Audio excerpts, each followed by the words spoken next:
Hi there! In this video, you'll learn about a crucial part of the Internet, the Domain Name System, or DNS. So what is DNS? Well, it's a translation system that allows us humans to search the Internet using language we're comfortable with. Without DNS, the Internet as we know it would not exist. For example, you couldn't do your shopping online. You'd have to drive to an actual store to buy your things.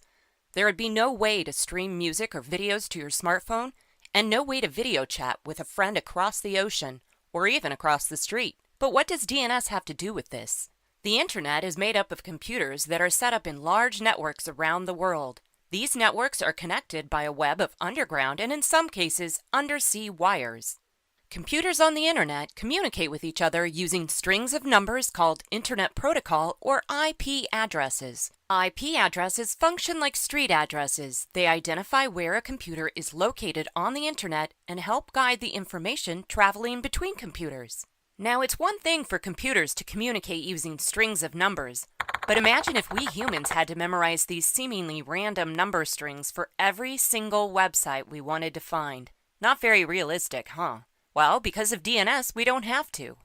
DNS translates the human-friendly domain names that we're comfortable using into the IP addresses that computers need to communicate with one another. When you type a domain name into your web browser and computer determine if one of them already has the domain's related IP address in their memory. If it's a domain that you've recently visited, like say a newspaper you look at every day, your browser may have stored the domain name and IP address in its memory and can display the website in a split second. If the domain isn't found in local memory, your computer takes the search out to the Internet, where it asks or queries a series of DNS servers if they have the domain name in their memory or a database. The first DNS server that receives the query checks its memory for the domain name. If it doesn't find the domain name in its memory, it sends the query on to the next DNS server to see if it can help. As soon as the domain name is found on a DNS server, that server returns the domain name and its IP address to the requesting DNS server and on down the line until it arrives back at your computer. Each time a requesting DNS server receives a domain name and IP address, the server stores the information in its memory, so any future requests for the domain name can be answered more quickly. Once your computer has the IP address for the domain name, your browser knows where to find it on the Internet. Your browser uses your computer to communicate with the server where the domain name is hosted and requests any associated files. The host server returns the files, which then display in your web browser.